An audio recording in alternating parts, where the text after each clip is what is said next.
बहुत समय पहले की बात है। भारत के एक समृद्ध राज्य में एक निर्दयी राजा रुद्रसेन का शासन था। राजा अत्यंत क्रूर था और प्रजा को भय में रखकर शासन करता था। लेकिन एक रात महल में एक अजीब घटना घटी जिसने पूरे राज्य को हिलाकर रख दिया। राजमहल के सबसे ऊपरी कक्ष में एक गुप्त दर्पण था जिसके बारे में कहा जाता था कि वह किसी प्राचीन तांत्रिक ने बनाया था।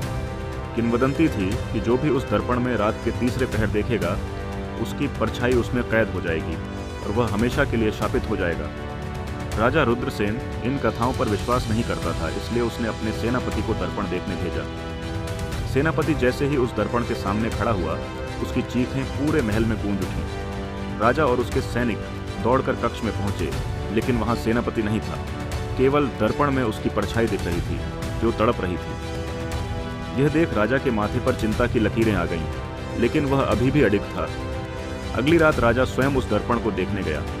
जैसे ही उसने उसमें झांका, उसे अपनी ही परछाई दिखाई दी, लेकिन कुछ क्षण बाद वह परछाई बोलने लगी, रुद्रसेन, तेरा अंत निकट है। जो अन्याय तूने किया है उसका प्रतिफल अब तुझे मिलेगा। राजा डर से पीछे हट गया, लेकिन तभी दर्पण में से एक काली आकृति निकलकर राजा को पकड़ने लगी। राजा ने अपनी तलवार खींची और उस आकृति पर वार किया, लेकिन तलवार जैसे ही उसे छूती वह धुएं में बदल जाती। राजा चीखने लगा, पर किसी ने उसकी मदद नहीं की। अंततः वह आकृति उसे अपने भीतर समा गई और दर्पण अचानक छटक कर बिखर गया। राजा का शरीर वहीं गिर पड़ा, लेकिन उसकी आत्मा उस दर्पण में कैद हो गई। सुबह जब सैनिक राजा के कक्ष में पहुंचे तो उन्हें केवल टूटा हुआ दर्पण मिला। राजा कभी वापस नहीं आया और राज्य पर से उसका अत्याचारी शासन समाप्त हो गया। किंतु यह कहानी यहीं समाप्त नहीं हुई।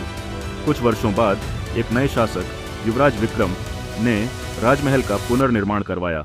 जब मजदूर महल के पुराने हिस्से की खुदाई कर रहे थे तो उन्हें वही टूटा हुआ दर्पण मिला। जिज्ञासावश एक सैनिक ने जैसे ही उसमें झांका, उसकी चीख पूरे महल में गूंज उठी। उसने घबरा कर कहा, राजा रुद्रसेन की परछाई अब भी इसमें कैद है, वह हमसे बात कर रही है। यह सुनकर दरबारियों के चेहरे पर डर छा गया। युवराज विक्रम ने तुरंत राज्य के विद्वानों और तांत्रिकों को बुलाया। उन्होंने बताया कि दर्पण को नष्ट करने का एकमात्र तरीका है उसे महल से दूर किसी पवित्र स्थान पर ले जाकर अग्नि में स्वाहा करना।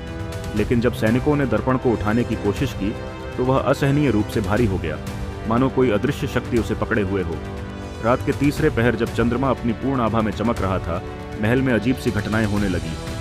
दीवारों से सरसराहट की आवाजें आने लगीं, दर्पण में हलचल हुई और उसमें एक बार फिर से राजा रुद्रसेन की आकृति उभर आई।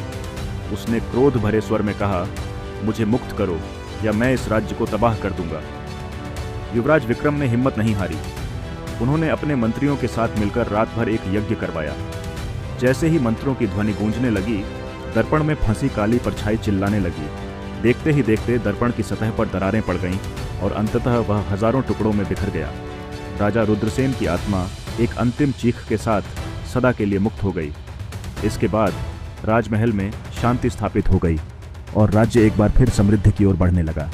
किंतु अब भी महल के बुजुर्ग सेवक कहते हैं कि पूर्णिमा की रात को कोई यदि ध्यान से सुने तो उसे एक हल्की सी गूंज सुनाई देगी, मानो कोई राजा अपनी खोई हुई सत्ता के लिए विलाप कर रहा हो।